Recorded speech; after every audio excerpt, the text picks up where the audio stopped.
I thought it would be a good idea in these coming days of social distancing to create a way of having greater spiritual connection. So I'm going to be recording a brief video on our Bible verse for the day that we've selected from our daily Bible readings for the month of March.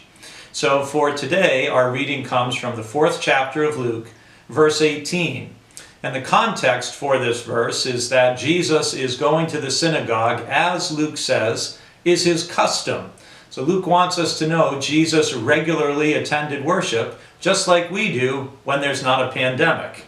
But Jesus went, and he was handed the scroll of the prophet Isaiah, and he turns in the scroll until he finds the particular passage that he wants to read and to share. And that is a passage from Isaiah 61. And in it, Jesus reads the following words. He says, "The Spirit of the Lord is upon me because he has anointed me to bring good news to the poor.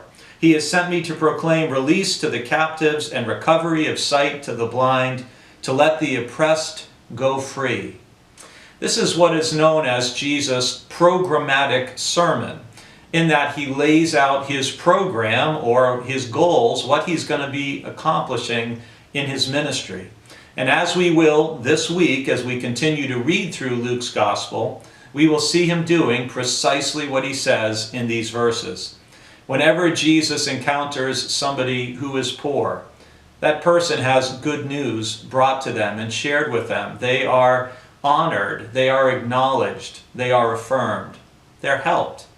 And not only do the poor receive good news, but Jesus comes to release the captives, and we will see Jesus deliver many who are afflicted by demons and other forms of spiritual oppression, which often involves having our priorities in the wrong order and needing to reconsider them.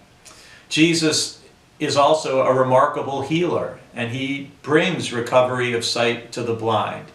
And he does everything that Isaiah 61 says the Messiah will do.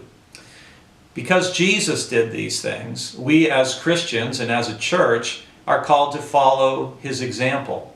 And we should be a church, and we should be individuals who strive to bring good news to the poor by the way we treat them and are in relationship with them.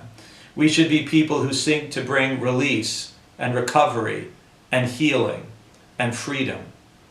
I look forward to continuing to do these little brief meditations with you as we hopefully reflect on God's Word each day and what the Lord may be speaking to our heart and our life, and how God is continuing to want to shape us into the image of his Son.